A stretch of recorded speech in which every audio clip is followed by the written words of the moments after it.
आज मी ह्यांना बोललेच की मला कसंही करून कुठेतरी घेऊन चला बाहेर फिरायला. ते म्हणले ठीक आहे चल मग आपण जवळच्या जवळ जाऊ.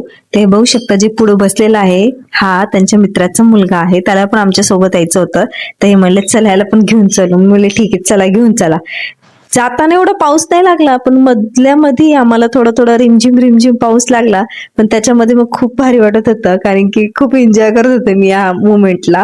त्याच्यानंतर आम्ही पोचल्यानंतर तिथं बघितलं तिथं पाणीपुरीच होती. तर बाळालाच चारली पाणीपुरी, कारण की डॉक्टरांनी मला नाही सांगितले पाणीपुरी खायला. तर माझ्यामुळे ह्यांनी पण पाणीपुरी नाही खाल्ली. मग आम्ही थोडं पुढे गेलो. पुढे गेल्यानंतर आम्ही पार्सल घेतलं भेळचं. मी त्यांना म्हणलं होतं नुसती वल्ली भेळ घ्या, की वल्ली भेळचा वास इतका खमंग मस्त येत होता ना.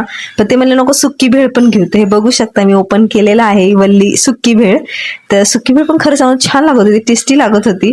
आणि हे पापड्या पण होत्या त्यामध्ये, आणि वरनं त्याची चटणी. आई शपथ ह्यांनी तर पाणीच सोडलं होतं, कारण की ती वल्ली चटणी, हिरवी चटणी असते ना तशा टाईप मध्ये दिलं होतं. आणि ही वल्ली भेळ, आई शपथ इतकं तोंडात पाणी येताना नसली भारी लागली ना मला. मी आता बोलते ना तरी मला तोंडात पाणी यायला लागले, कारण की आता असं वाटतं आता परत एकदा जाऊन खाऊन येऊ असं वाटायला लागलं मला. मस्त लागत होती. हे बघा जवळनं तुम्हाला दाखवते, अशा पद्धतीने दिलेली होती आम्हाला या सुक्या भेळमध्ये मिक्स करायला. आणि माझी वल्ली भेळ.